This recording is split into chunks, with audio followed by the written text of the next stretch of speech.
Muito bem, sejam todos bem-vindos a mais um Bridge Talks, o programa de entrevistas da Bridge Imóveis.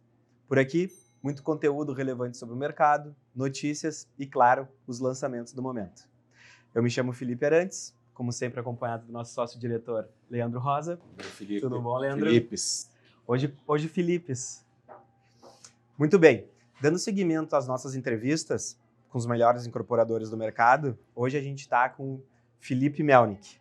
Felipe, seja muito bem-vindo. Obrigado pela tua participação aqui com a gente. Eu te agradeço pelo convite. A gente tem feito essa série de entrevistas, eu e o Leandro, com algumas das maiores incorporadoras, e não teria como não chamar a Melnick e não ter a participação de vocês no nosso programa. Então, muito obrigado. Para a gente situar um pouco quem está nos assistindo e tudo, a história da Melnick, eu acho que Porto Alegrense já conhece bem, assim, mas se tu puder dar uma breve pincelada, assim, na da Melnick, e claro, tu, Felipe, dentro da Melnick, a gente também sabe que nós que estamos no mercado, a gente sabe que tu é muito ativo e está sempre presente no nosso dia a dia, mas se quiser dar uma pincelada, assim, nessa história. Vamos lá. A Melnick tem uma história antes dela. O meu pai veio para Porto Alegre, lá de Passo Fundo, para fazer a faculdade, terminar o colégio e fazer a faculdade. Ele foi da terceira turma de engenharia da PUC. E quando ele se formou, depois de trabalhar um pouco fora, ele voltou para cá para abrir a empresa dele. Então ele abriu uma empresa com um sócio, que era Melco. E o mel de Melco é o da Melnick. A sociedade foi bem, eles fizeram uma empresa interessante, e um dia essas duas famílias, o que é o Correia, hoje atual CFL, eles chegaram a um momento que a empresa era muito pequena para duas famílias, cada um tinha 3 filhos, e aí não tinha como aquela empresa, muito filho e pouca empresa, e se separaram, e o pai abriu a Melnick. E me lembro, foi no escritóriozinho na João Guimarães, perto do colégio. Era uma sala de uns 25 metros, onde ele dividia com o meu tio. E veio a primeira colaboradora aí, era um fax, secretária eletrônica, que ele trouxe do Paraguai, num Panasonic, aquele que a gente não tinha as condições aí de ter uma secretária ou nada disso. Era uma empresa que começou bem pequena e os meus irmãos começaram, eram estagiários já. Eu estava no colégio, mas eles eram estagiários. Tu é o mais novo dos irmãos? Eu sou mais novo. Eles estavam na faculdade, começando a faculdade de engenharia, e eles eram engenheiro, comprador, ia no supermercado para comprar carne para fazer o churrasco da passava um cafezinho, eram tudo.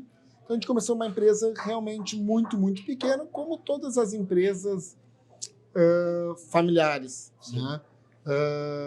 A gente comenta hoje, sem vergonha nenhuma de dizer que foram momentos difíceis, que a gente não conseguia pagar todas as contas do mês, então a gente tinha que escolher quem ia nos protestar e quem não ia, e fazer negociação para como que ia administrar do dia a dia. Disso daí. E aos poucos os começaram a trabalhar, a gente começou a trabalhar na empresa. Foi uma obra, uma segunda obra, uma terceira, e as coisas foram mudando, né? E aí os guris contam que tinha a teoria, o conhecimento do pai como empresa, do que ele conseguia fazer naquela época, e os guris vindo, como ele chama, com faculdade, com teorias, reunião para marcar reunião, né, que ele fala, e planejamento. E aí a gente começou a planejar o que podia se fazer. A Melnick era uma empresa muito, muito, muito pequena, e o primeiro planejamento foi de se transformar em empresa líder em alto padrão. Para entender, naquela época nós éramos a 15ª maior empresa de construção civil de Porto Alegre. Imagina quem é hoje o 15º. Que ano era isso, Felipe? Só pra gente ter uma ideia. Isso daí... 1990, por Isso aí. era 92, 94. Então nessa época vocês eram os 15º. Mas tem que entender que o 15º era Se perguntar quem é hoje a 15ª consultora de Porto Alegre. O Brasil tem o costume da segunda, já não lembrar o nome, mas então não era nada. E aí foi indo o primeiro planejamento estratégico, foi de ser líder em alto padrão.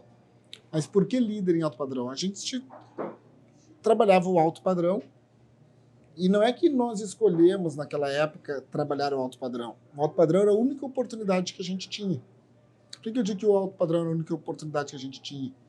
Porque naquele Brasil, daquele momento, ou tu tinha dinheiro e o teu dinheiro rendia, ou tu não tinha dinheiro, tu tinha que buscar no banco e tu trabalhava para pagar o banco. Sim. Então, quando tu ia construir uma obra, e hoje eu vou falar uma obra emergente, mais ou menos 20%, o fluxo de pagamento de um comprador emergente é 20% durante a obra e 80% financiado. Sim. Com esses 20% tu não constrói a obra. Onde é que tu busca o resto do dinheiro? No banco.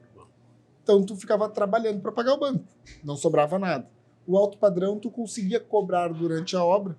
Então, tu não pegava dinheiro do banco, tu pegava do próprio cliente, porque a gente não tinha dinheiro para colocar no negócio. Até a própria forma de condição de pagamento certamente é um pouco diferente, porque esse cliente ele tem um potencial Exatamente, de caixa ele de paga mais ou menos melhor. 50%, 60% durante a obra, que paga o custo da obra. Tu pegava o terreno como permuta, então só nos sobrou um alto padrão para trabalhar. Nós trabalhamos 1 ano, 2 anos, 3 anos fazendo alto padrão. E um dia, no indicador do Sinduscom, lá numa reunião do Sinduscom, pareceu que tinha 6 obras, 7 obras de alto padrão em Porto Alegre, e por uma coincidência, a gente estava terminando uma e começando outra, 2 eram nossas. E naquele critério, nós éramos o líder de alto padrão. Falamos, ninguém contestou. E aí a gente conseguiu atingir, de um planejamento que se fez, só trabalhar alto padrão, um líder de alto padrão. A partir dali começou planejamentos e planejamentos, fomos crescendo. E aí tinha uma frase que ficou na família quando a gente falou de ser líder de alto padrão, que era o meu irmão, o Juliano, falou assim, é mais fácil o Ipiranga de Erechim ser campeão brasileiro do que nós ser líder de alguma coisa ali na construção civil. Até hoje o Ipiranga de Erechim não foi campeão brasileiro. Mas já né? vocês já... Mas nós conseguimos progredir e aí como empresa a gente foi se estruturando, não queria ser a maior, queria ser a melhor, conseguimos equilibrar um pouco as contas do negócio, muito trabalho, e aí o Brasil mudou. O Brasil começou a mudar e a gente entendeu que o Brasil ia chegar essas épocas dos IPOs, das grandes empresas, capital internacional, e aí a gente entendeu que ou a gente assistia este negócio, ou nós íamos nos preparar e fazer parte do e movimento. fazer parte. E como a gente entendeu que a parte do movimento eram muitas empresas com muito dinheiro, que foram a série dos IPOs que teve lá por 2006, 2005, como é que a gente podia participar? A gente tinha um ativo na nossa questão, que era a nossa capacidade, mas nós não tínhamos uma empresa, não adiantava a gente vender nada, não ia dar nada.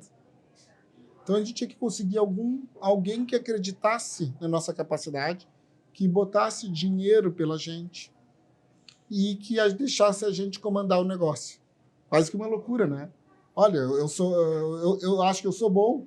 Quem quiser põe dinheiro, deixa eu tocar o negócio que a gente vai dar certo. A gente vai chegar lá. E depois eu te aviso. É mais ou menos isso. Mas como tinha excesso de dinheiro no Brasil, naquele momento das construtoras, a gente foi falando com 1, 2 vezes, até que uma aceitou essa parceria, que foi a Iven, né? E a gente conseguiu entrar neste momento de Brasil. Mas deixa eu só eu vou te interromper, Felipe, mas o crescimento de vocês até chegar a Iven aqui em Porto Alegre já era a líder de mercado aqui em Porto Alegre antes da Iven, não? Não, a gente não era nada. Não, mas já tinha um certo conceito. A gente era conhecido por uma empresa líder de alto padrão, Exatamente. mas a gente era uma construtora de 14 ou 15 colaboradores, de 40 milhões ano. Tá. 40 milhões anos, pega o mercado hoje, quem é que faz? Então, realmente, aí a Iven entrou com vocês. A Iven entrou nos emprestando dinheiro para a gente fazer a nossa parte, não adiantava virar sócio deles. Mas a gente fala assim, Iven, vamos fazer sócio? Vamos. Tu tem que botar dinheiro. Eu não tenho. Dinheiro, tu entra com o quê? Eu não tenho. Tá, então vou te emprestar para pegar a tua parte. Né? Vai sair do lugar. Então a gente conseguiu criar uma relação, mas a gente era uma empresa realmente muito, muito pequena. Tá. Né? Com essa parceria com a Iven, a gente acho que foi competente e teve sorte. Acho que os dois andam juntos. Porque o plano de expansão das empresas de capital aberto era várias cidades e vários projetos. E o projeto econômico, Minha Casa Minha Vida, era muito forte também. Imagino que tinha uma consultora aqui, vou dar uma referência, porque hoje não tem mais, aqui a Rossi. Ela era líder absoluta de mercado. Rossi e Cirela eram empresas gigantescas. E eles olhavam 5, 6, 7 cidades, em cada cidade olhando alguns segmentos, e mais ou menos 80% da energia deles estavam no econômico e 20% no médio alto padrão. E a gente estava 100% de energia só em Porto Alegre, lutando contra 5, 6% da energia deles. Então a gente teve uma sorte aí deles estarem errado no planejamento deles, porque eles poderiam estar certos. Sim, vocês tinham uma fatia de mercado que ninguém estava explorando naquele momento. Não deu certo o econômico daquela época, não deu certo essa pulverização, e nós, por estratégia, ficamos só numa cidade, focada em crescer ali dentro, e nós começamos a crescer rapidamente em Porto Alegre, porque eles estavam pulverizados, olhando tudo. E este crescimento foi dinâmico, então em 2 anos nós deixamos de ser uma empresa de bairro para figurar entre as 3 maiores incorporadoras da cidade. No outro ano, nós assumimos a liderança de mercado. Isso que ano? Isso daí já era mais ou menos 2011. Tá. Foi muito dinâmico. Liderança de mercado aqui no sul do país. No sul não, na cidade. Porto Alegre. Né? E aí o negócio começou a crescer, a gente começou a se estruturar, aí vendo uma parceira de capital aberta, robusta, com conhecimento, com tecnologia, com sistemas, com tudo que a gente começou a aprender com eles, né? E fomos crescendo junto com esse nosso parceiro estratégico, foi super importante para a gente. Mas a gente sempre foi muito ligado, acho que é o mérito do meu irmão, do Leandro, principalmente, na macroeconomia, e entender o que estava acontecendo. A gente sempre entende que não é só tuas habilidades, tem que entender o cenário. Sim. Tu pode ser o maior navegador que existir. Não existe tu atravessar, pode até acontecer, o Atlântico sem entender meteorologia. Sem ir para um lado, sem ir para o outro, pode até conseguir. Sim. Né? Então, o que é a meteorologia ali para a gente é a macroeconomia. O que vai acontecer? Vai dar certo, não vai dar certo? Os crescimentos, o segmento que vai funcionar, os ciclos econômicos, que o Brasil sobe, desce, o Brasil sobe, vai virar a bola da vez, o Cristo decolando, a capa da revista, chega lá em cima e a gente descobre que o Brasil não tem estrutura, ele desce, vem a crise, daí todo mundo se apavora, mas ele não vira Venezuela, daí ele sobe de novo. E aí todo mundo fica otimista. Tem que entender esses ciclos macroeconômicos. E isso o Leandro sempre fez muito bem. Muito bem. Nós somos estudiosos de mercado. E uma estratégia, desculpa te interromper, mas uma estratégia muito interessante é que quando vocês focam também no alto padrão, acaba por ser um público mais resiliente em momentos de crises e que às vezes também, por algumas vezes, acaba por sair melhor, desempenho melhor. Tu não também, mas isso para entender isso é por que focar no alto padrão, por que focar no econômico, por que focar no comercial, por que focar em loft? Tu tem que entender o momento que vai acontecer na macroeconomia. E tu tem que prever isso daí. E isso que é o diferencial, eu acho. Então a gente começou a prever, entender o momento, e aí a gente entendeu que tinha uma oportunidade dentro do nosso parceiro, que era a Even, que era uma empresa com as suas características, uma empresa muito boa, mas super pulverizada. Os sócios acionistas, o maior acionista tinha 7%, era uma empresa pulverizada. E aí, de novo com o meu irmão, a gente criou um fundo de investimento, o fundo Melpar, Melnick Participações, que começou a comprar ações da Even, e nós, através do fundo, viramos o maior acionista da Even. E foi o primeiro takeover do Brasil, onde uma empresa menor adquire a maior. É uma coisa que acontece, às vezes, no mercado, mas foi o primeiro takeover do Brasil. E aí nossa posição já era outra, já estava junto com a Even, uma empresa mais robusta, deixou de ser uma pequena empresa, já tinha virado uma média empresa, já começou a virar, preparando para virar uma grande empresa. Nós, como família, se estruturamos também para isso. Entendemos que as dores do crescimento, porque imagina que tu tem 20 colaboradores, passa para 40, para 60, para 80, tem mais gente que não conhece a tua cultura que conhece a tua cultura. Sem dúvida. Entendemos que não dá para crescer tão rápido. O desafio que é isso também no dia a dia. Paramos, a gente tem o jargão que é o Monza tremendo, que a gente chama, imagina que tu tem o Monza que está dirigindo, que é a nossa empresa, e ele começa aí a 20 por hora, 50, 80, 100, 120, 160, 180, e todo mundo falando, tem mercado, vamos lá. O Monza começa a tremer, né? E tu pode falar, não, mas tem mais gente que dentro, tu vai ir até que ele vai se destruir. Tu fala, vamos trocar as peças desse Monza. Como fizemos um novo planejamento de não crescer durante 3 anos, contra tudo e todos, era muita vontade de crescer, né? Sim. Terreno vindo, mercado vindo, os outros ganhando. Falei assim, cara, eu não quero organizar a casa. Quando é que o Monza deu essa tremida? Foi em que época? Mais Isso daí foi... Já teve 2 tremidas, a gente está na terceira agora. Teve uma em 2010, 11 ali. Depois teve uma outra por 2017, 18. E agora a gente está na terceira vez que a gente fala assim, vamos organizar a casa porque ele está crescendo muito rápido. E Brasil não dá para brincar. Sim. Né? A gente tem aí a grande sabedoria do pai que já passou por muitos planos econômicos aí e entendemos bastante que aquela hora era a hora de segurar os negócios. Reestruturamos a empresa, não crescemos com muita dor, mas não crescemos. Organizamos tudo de forma consciente, deixamos a empresa redonda para fazer um outro movimento, que foi quando a gente foi indo, que a gente já tinha o conhecimento de uma empresa parceira que era a Even, e que nós tiramos através do fundo majoritário, e aí a gente estava entendendo que tinha mais uma chance no Brasil que abriu uma janela dos IPOs, onde a gente poderia fazer mais um movimento, e que deu certo, que foi a abertura de capital. Fomos a primeira empresa do setor do sul do Brasil a abrir capital, que é uma coisa muito atípica de uma empresa do nosso setor fora do eixo Rio-São Paulo. Sem dúvida. Abrir capital, tinha essa oportunidade. A gente soube aproveitar essa oportunidade e foi bem complexo entrar aí. E que ano isso, Felipe? O IPO foi para 2018. 2018.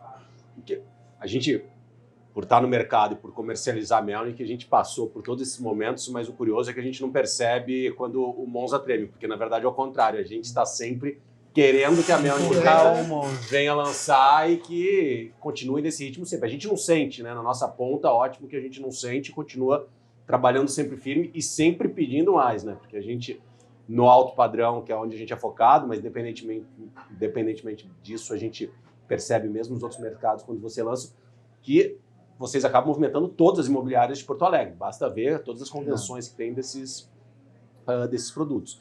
A minha pergunta, o que mudou quando vocês abriram a IPO? O que mudou na gestão da empresa? Vocês acreditam que tenha realmente agora indo para outro patamar a partir desse IPO? Mudou muito pouco, tá? E foi exatamente por isso que a gente conseguiu fazer um IPO. O que é um IPO? Um IPO é uma oferta de capital, tu consegue um sócio, que é o mercado, falando assim, olha, eu tenho um supermercadinho aqui e eu acho que se me botarem um monte de dinheiro eu vou ter capacidade de crescer e ser um player relevante. Acredita em mim e compra ações. Vira meu sócio. Isso é o IPO. Nós éramos uma empresa menor junto com a IFEM, que era uma empresa já de capital aberto. Então, toda a governança de capital aberto já existia. A gente já tinha. A gente já era líder de mercado. Já tinha terreno, já tinha land bank, já tinha tudo.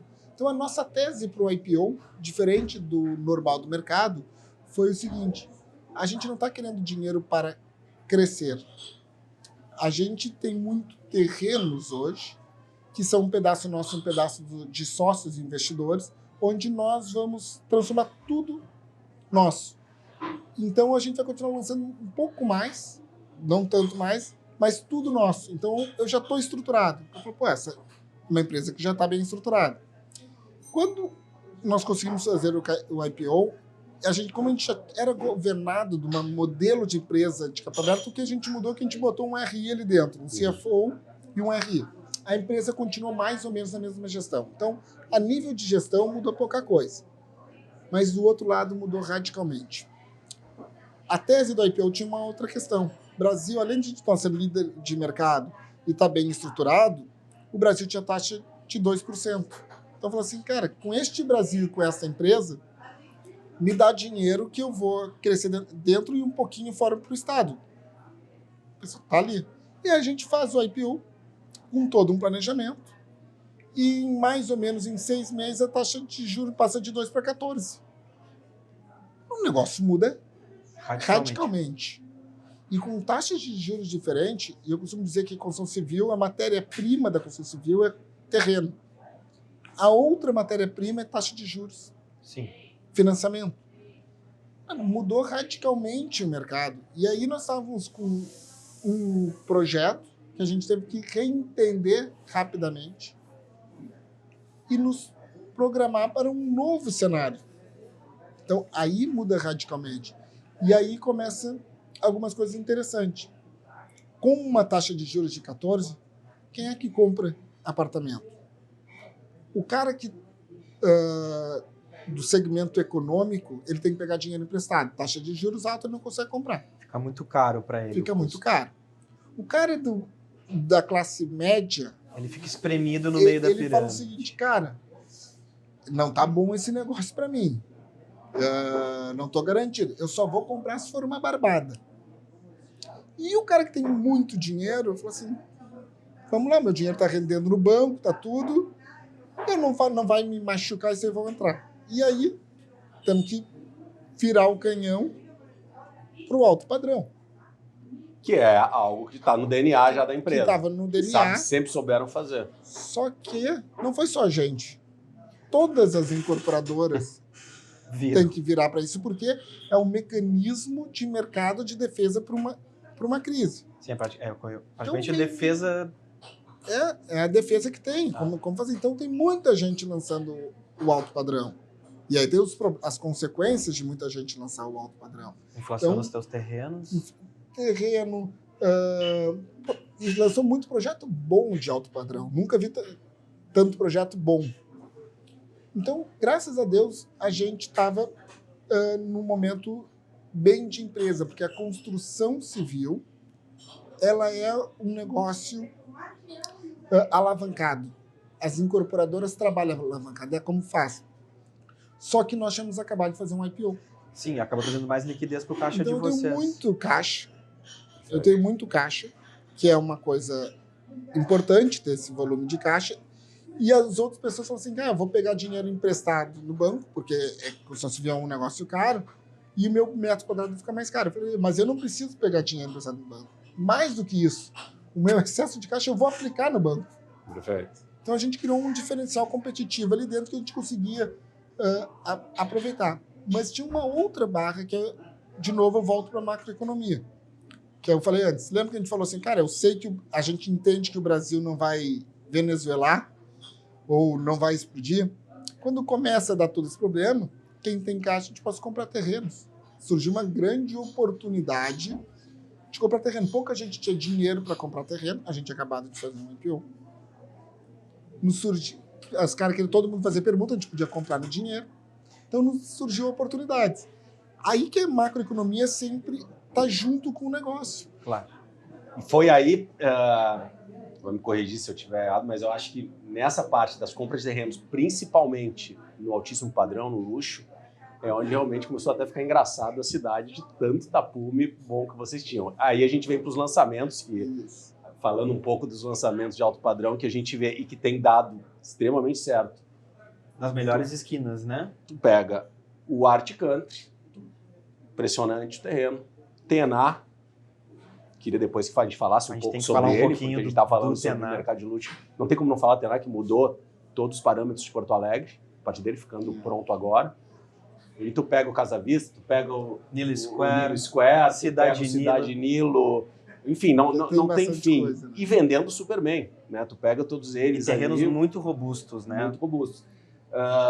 Como é que tá esse mercado? Por mais que a gente sabe, muitas empresas lançando altíssimo padrão, pega no eixo da Nilo, né? Muitos empreendimentos. e amigos meus, acho que vocês devem passar por isso também, quase que semanalmente. Pô, mas tem cliente para tudo isso? Eu sempre respondo, tem, e acho ótimo que tem cliente para tudo isso. É incrível, as pessoas acham que não, mas tem. Mas tá vendendo, tá vendendo. E as pessoas às vezes brincam, isso aí é papo de gente do mercado imobiliário. Manda a tabela. Mas eu acho que nada melhor do que o pai dos produtos aí falar sobre eles. E o TNA é um ponto que eu acho que a gente começa sobre ele para depois falar dos outros, mas olha o que foi o TNA, né? Impressionante. Você tem é uma história legal. Mas primeiro tem que entender um pouco do nosso mercado. E o mercado de construção civil, em cada cidade é um pouco diferente. A construção civil, eu costumo dizer, para entender, para voltar para aí, que é hoje, se não é o maior negócio do mundo, é o segundo ou é o terceiro. Tá? Vamos botar aqui construção civil esse aí. Se eu te perguntar em algum negócio, um negócio grande, um player mundial, tu vai me dizer. Se eu te perguntar de cerveja, tu vai me dizer. Se eu te perguntar de farmácia, tu vai me dizer. Me diz uma construtora mundial que tu conhece, que atua no mundo inteiro. Player mundial. Não me ocorre. Como é que tu trabalha no segmento e não conhece um player mundial? É porque não tem. E que faz parte do PIB das maiores economias do mundo. Por que não tem? Porque deve ter uma explicação lógica para isso. Porque acesso ao dinheiro todos têm. Comprar em escala o produto, o aço, tudo não vai mudar tanto. O diferencial da construção civil é a capacidade de entender o produto. Naquela esquina. Porque a gente está aqui num terreno no Moinhos de Vento, tá? Se eu fizesse essa mesma obra aqui, 1,5 quadra para baixo para lá, vocês acham que vendem? Ao preço que eu vender aqui? 1,5 quadra. 1,5 quadra para baixo. 2 quadras para baixo para lá. Começa a descer ali. Não vende. O meu risco seria similar, pelo menos, não? Não, 2 quadras não, de fora não venderia. Não, mas como é que um cara lá dos Estados Unidos, do Japão, vai saber se essa 1,5 quadra de diferença... Vai fazer diferença na venda. Olha onde é a nossa sede ali da Melnick, na Anitta com a Carlos Traem Filho. Desce meia quadra na própria Carlos Traem Filho.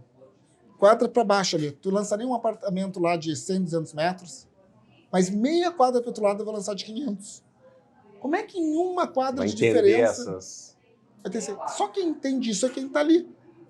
Então a construção civil é uma coisa de uma expertise muito Chega a ser intimista o negócio. Muito louca, por isso que ela não tem... Mas eu vou pegar um gancho exatamente desse teu exemplo. E vou ir no TNA por causa disso.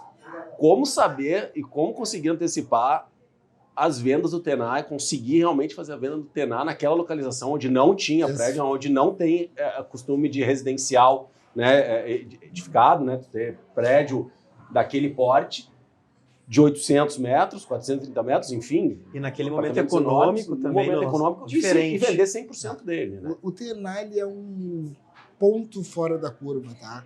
O TNA a gente ia fazer apartamentos lá de 2 por andar. E aí a gente queria, pela nossa estratégia, cota investidor. E aí quando a gente foi buscando cota investidor, e uma amiga minha, quando ela olhou pelo preço do metro quadrado da cota, ela falou assim, eu vou querer juntar 2 apartamentos. E porque tá valendo esse negócio, ela morava ali perto do Farroupilha, assim, e aí a gente falou, então vamos juntar 2, fechou uma cota. E ela falou, posso mostrar pro meu tio? Pode, também quero 2 apartamentos. A casa era histórica, é alto padrão, é Dona Ione Sirótica, etc e tal. E aí eles chamaram mais um amigo que também queria juntar. Daí quando juntou isso aí, virou um clubinho. E o alto padrão tem essa característica de clubinho. Ele não é um produto tão lógico, ao ponto que nenhuma unidade dessas de 853 metros a gente tinha colocado no mercado. Foi todas vendidas antes.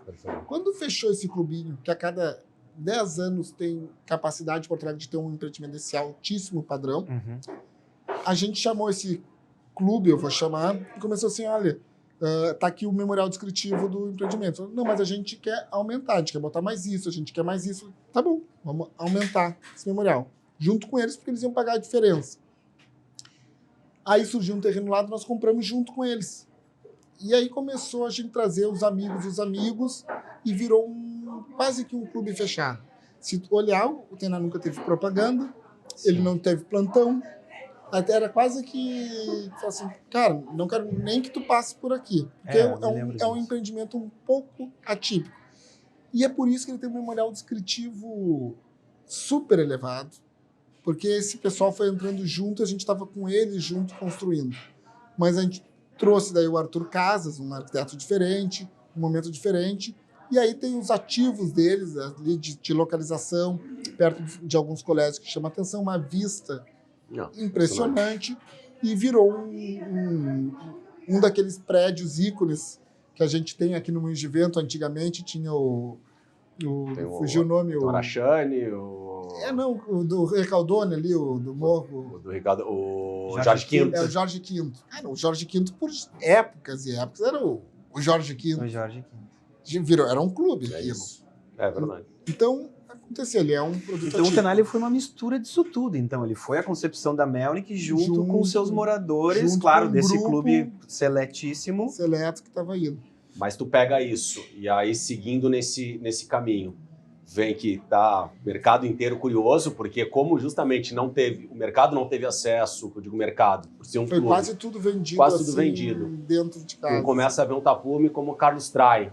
Provavelmente, talvez a gente não possa falar muito sobre ele aqui, mas é um tapume que todo mundo pergunta, cliente pergunta, e me parece que o mercado, falando agora como o lado imobiliário, a comercialização, ela realmente está sendo feita sempre anterior, não à venda, mas o interesse que a gente fala em termos de interesse, né, do cliente, está sempre vindo antes, porque eles querem realmente oportunidade de conhecer. Carlos Trai é um deles, né? A gente está sentado, depois a gente vai falar aqui também desse terreno aqui, né? Que é um emblemático, mas o Carlos Trai, como é que tá o Carlos Trai com aquele... Eu vou entrar nisso, só vou voltar um pouquinho, porque eu não respondi o negócio que tu falou, se tem cliente para tudo isso ou não. Importante. E para entender a estratégia que a gente está usando, que é o que está falando de pré-venda ou de cotas de investimento. Primeiro, hoje tem que entender uma coisa no Brasil, no mundo, que dinheiro não desaparece, ele troca de mão. O que tem de dinheiro troca. Então, sempre vai ter alguém com dinheiro. Pode ser hoje um, pode ser hoje outro. E todo mundo que muda de patamar, normalmente o imóvel é um ativo que se usa. Então, o alto padrão sempre funciona, ele sempre tem mercado para o alto padrão. O Brasil tem uma déficit de demanda habitacional gigante. Tem muita gente precisando de imóveis, só não consegue comprar porque a taxa de juros está alta. Porto Alegre, historicamente, lança 4 bi, moeda forte, atualizado pelo valor de hoje. 4 bi por ano. Esse é o tamanho do mercado de Porto Alegre. Anual. Ele vem lançando nos últimos anos 3,2 bi. Tá? Então, nós estamos criando demanda. O que eu estou dizendo assim? Tem gente que gostaria de comprar, tem gente que separa, que casa, que morre, que vem estudar, que não, a gente nota no dia a dia, a demanda ela vem batendo na porta. Não produto suficiente para isso daí. Por quê? Por causa do momento econômico. São Paulo também passou por isso, o Brasil inteiro passou por isso. Mas São Paulo já estava subindo. E quando estava subindo, São Paulo começa antes, veio o coronavírus e tranca tudo. E Porto Alegre nem chegou a subir, veio o coronavírus e trancou tudo. Hoje, São Paulo já está lançando mais de 40 bi, que era o valor histórico dele. Curitiba já passou do valor histórico. Belo Horizonte passou do valor histórico. Porto Alegre é uma das poucas capitais, para não dizer que é a única, que não passou do valor histórico dele. Então, a gente sabe que tende a subir muito, a recuperar os últimos 3, 4 anos e mais cobrir a oferta que está indo. Então, a gente está numa tendência de crescimento de boom da construção civil de novo. Felipe, isso é história, vocês estão vendendo.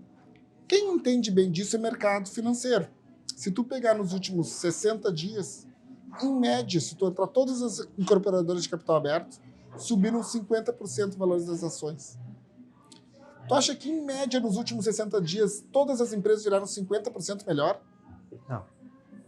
É o mercado entendendo que este negócio vai explodir de novo. Esse é o momento que a gente está. Então, o nosso metro quadrado está muito barato e ninguém acredita, o corretor não acredita, e eu digo para todo mundo, compra agora que tu não vai conseguir comprar de novo. Alguns meses atrás, quando estava lançando, um ano atrás, 16 mil metros era um palavrão. Quando a gente foi lançar o Nilo Square, era um palavrão de 16 mil metros. Sim. Todo padrão. E eu estou falando há 1 ano e pouco atrás. E hoje, 20 mil metros já se fala tranquilo. E a gente está falando de 25 mil metros já no alto padrão. Em 1 ano e pouco, o palavrão de 16 está virando 25. Essa é a verdade. Quem não comprar agora vai sofrer e não vai comprar depois. Vai doer muito. Essa é uma questão que está acontecendo. A outra questão que é importante que está acontecendo é que a qualidade dos nossos projetos, não dos nossos mesmo, estou falando geral, mudou muito. Projetos assinados, arquitetos de fora, memorial descritivo de outro nível, layouts mais bonitos. Tá em outro patamar. As pessoas não estão sentindo ainda, mas eu vou dar um exemplo pessoal. Fui visitar uma obra, um prédio, um amigo meu morando, entrei com a minha esposa, quando ela entrou e olhou, ela falou assim, nosso prédio está ficando velho, né? Esse memorial está muito mais bonito, é muito mais bonito. Daqui uns 2, 3 anos, quando tu começar a visitar teus amigos nesses apartamentos muito mais bonitos... onde o preço vai... Daí o cara vai sentir, o meu ralou. Aí o preço vai voltar a pegar. Nós estamos 15% abaixo de Curitiba. Nós sempre fomos mais caros que Curitiba. Primeira vez na história que Porto Alegre está abaixo de Curitiba. Não está conseguindo pegar preço. Vai subir muito. E aí todo mundo vai falar, se eu pudesse voltar no tempo. Porque a oportunidade sempre é essa. A gente trabalha no mercado, a gente vê bastante isso daí. Agora, o corretor ainda não acredita que vai subir, porque ele está na ponta falando. O cliente não acredita que vai subir. E nem que está vendendo. E que nem está vendendo. E daqui a pouco ele vai sofrer com isso daí. Então a gente está muito confiante que vai subir. É amanhã, é depois amanhã. Não sei, eu não sei prever exatamente a ponta. A gente entende o negócio e sabe que tem uma grande oportunidade para vir. Mas não está subindo. A verdade é que hoje o preço a gente não está conseguindo pegar. O matéria está custando mais caro.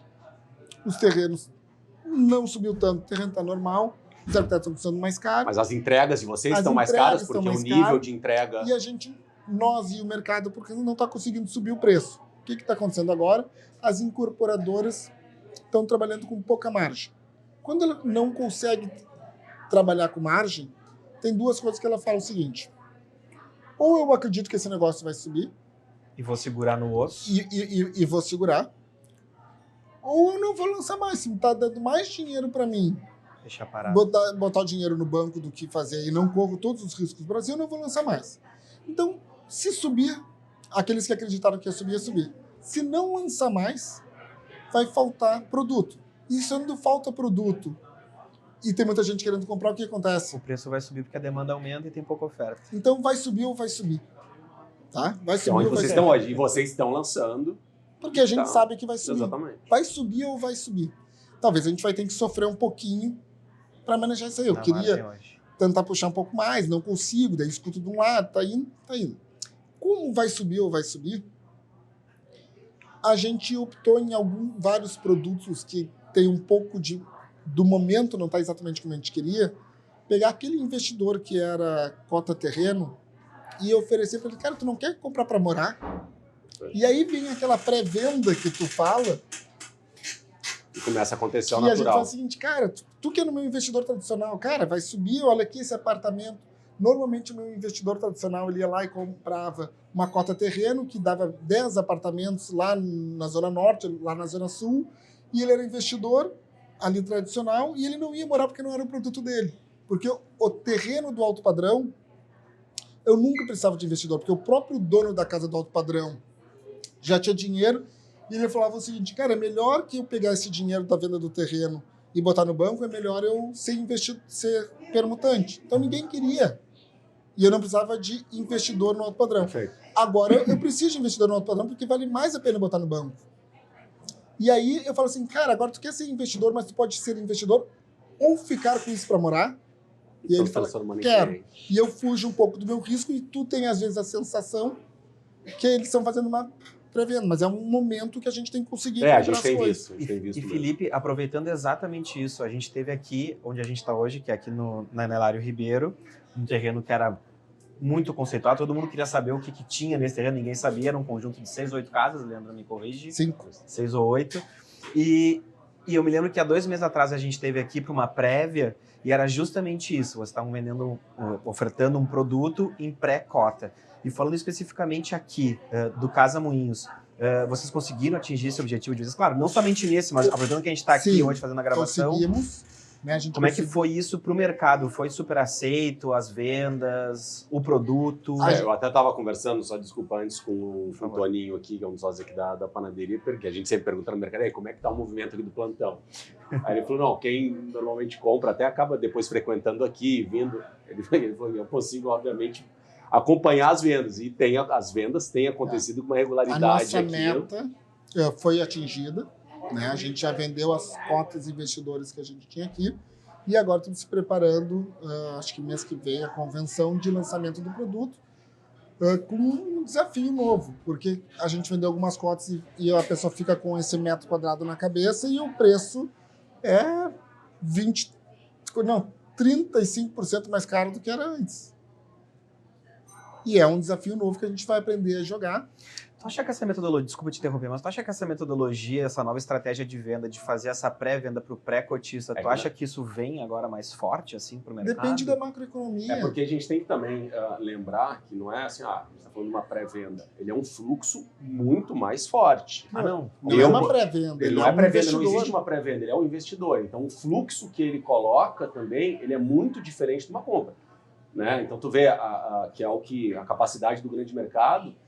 Na verdade, ele é comprar no fluxo que se vende normalmente o imóvel. Então, essa é a diferença. É fluxo. Ele corre certos riscos de aprovação, ele sabe que pode mudar um pouco o projeto. É um negócio diferente. Ele está entrando num negócio que pode, se bem, não é pulverizado essa informação. Sim, é muito mais. Agora, se isso vai virar uma metodologia, eu acho que não. Tá? Por que eu acho que não?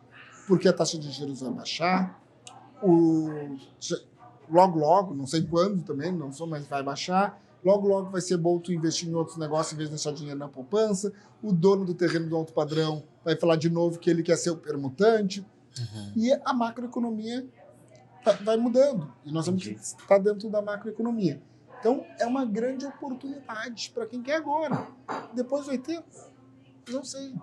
Felipe, o que tu enxerga agora, a gente encaminhando aqui nossa conversa também para o final?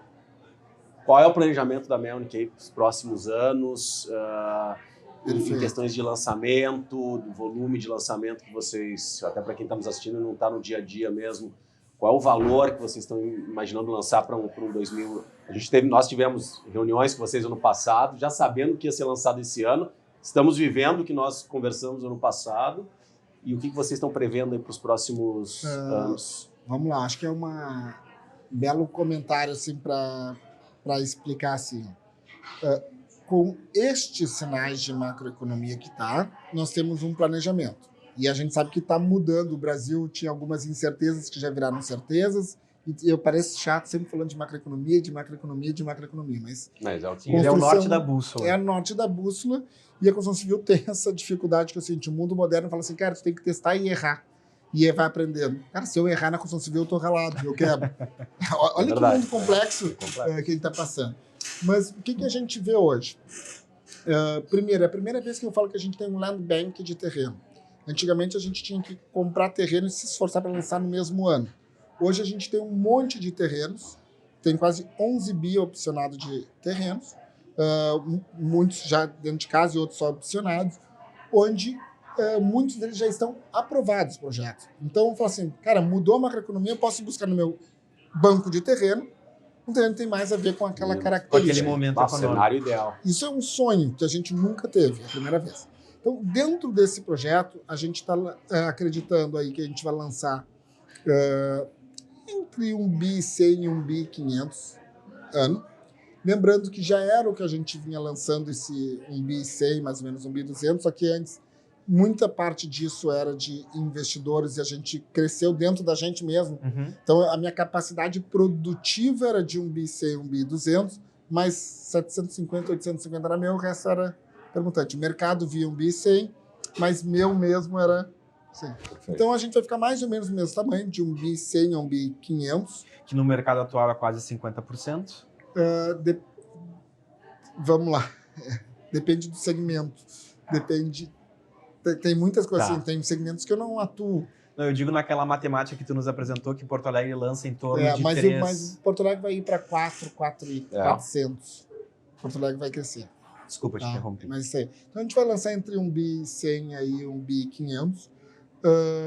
Nós estamos atuando bem aí no altíssimo padrão, mas nos prédios clubes. Hoje a gente tem que entender como funciona essa empresa. E tem 3 mercados dentro do mercado de Porto Alegre. Tem empreendimentos acima de 100 milhões de reais de VGV, terrenos grandes, prédios clubes, onde basicamente atuam nós, a Cirelo, são os 2 grandes players, e pontualmente entram algumas empresas, Multipla, que entra no Golden Lake, a Plaenge, que entra num produto, a CFL, que às vezes lança, mas quem lança isso daí, mas é basicamente nós, a Cirela, que estamos ali, corriqueiros. Perfeito. Depois tem um mercado de 50 a 100 milhões, que a gente às vezes belisca, mas a gente já está robusto demais para isso. E tem um mercado abaixo de 50 milhões que a gente nem olha. Nossa empresa ela é muito grande, para fazer um a movimento, estrutura para fazer isso aí. Do mesmo jeito que um cara que lança 50 milhões não consegue lançar um de 100 milhões, vantagens e desvantagens de cada mercado. Então, dentro desse produto, a gente vai fazer prédios clubes, que é o que a gente se diferencia, infraestrutura completa, em regiões nobres. Então, a gente tem alguns empreendimentos, alguns terrenos ícones aí, a Ipiranga, acho que o pessoal está falando, um terreno no centro muito grande que a gente vai lançar, o hospital onde era o Álvaro Avim, que a gente vai fazer um produto agora. Então, tem bastante prédios clubes para vir e muito pouco desses compactos que às vezes precisa para fechar a conta para fazer. Isso com este mercado, baixando taxa de juros, me permite lançar de novo os grandes empreendimentos em Zona Norte, Zona Sul, que a gente hoje não está conseguindo lançar porque o mercado não está pagando. E tem uma macro tendência aí do Minha Casa Minha Vida, que mudou de patamar, foi de 260 para 350, está se falando em 500, que a gente está olhando. Opa, tá chamando a atenção que esse negócio parece ser bom. Do outro lado, nós temos uma urbanizadora, que tem loteamentos, e esse mercado de loteamento está muito bom também. Né? Então, a gente está litoral, interior, Caxias, Passo Fundo, Santa Maria, tá indo.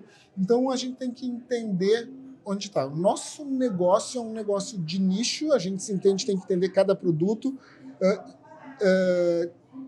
envelopar para a característica de cada mercado, de cada macroeconomia e do local. Então, é um negócio complexo de se montar, mas a gente está com um land bank aí robusto. Estamos otimistas pelo e a gente se beneficia com isso. Com tudo isso que tu falou, a gente está louco que a macroeconomia ajude nesse cenário todo e que possa gerar para a gente cada vez mais empreendimentos, porque, bom, a Bridge já é uma grande parceira da Melnick. Com certeza. A gente gosta muito de trabalhar o produto de vocês, pela negociação, pela qualidade, nossos clientes vêm buscar isso. E a gente só torce para que isso se torne cada vez mais realidade. Salvo alguma tragédia, e hoje efeito borboleta, quase o bater de asas de um negócio assim. O Brasil, como estou falando, está condenado a crescer agora. O Brasil vai crescer, a construção civil vai ser um desses pilares, o metro quadrado vai subir, a gente vai passar por um momento, acho que, melhor. A gente está pegando anos bem difíceis, mas é possível também trabalhar e crescer em momentos difíceis, né? E aí, tem que ter todos os cenários. Eu vou agradecer imensamente a tua participação. Teria mais um monte de perguntas que eu gostaria de fazer, que a gente anotou para fazer, mas não deu tempo. Quem sabe na nossa segunda temporada, que daqui a pouco vai vir. Mas te agradecer muitíssimo pela atenção. Agradecer a Leandro também. Obrigado pela aula. Que isso. Muito bom.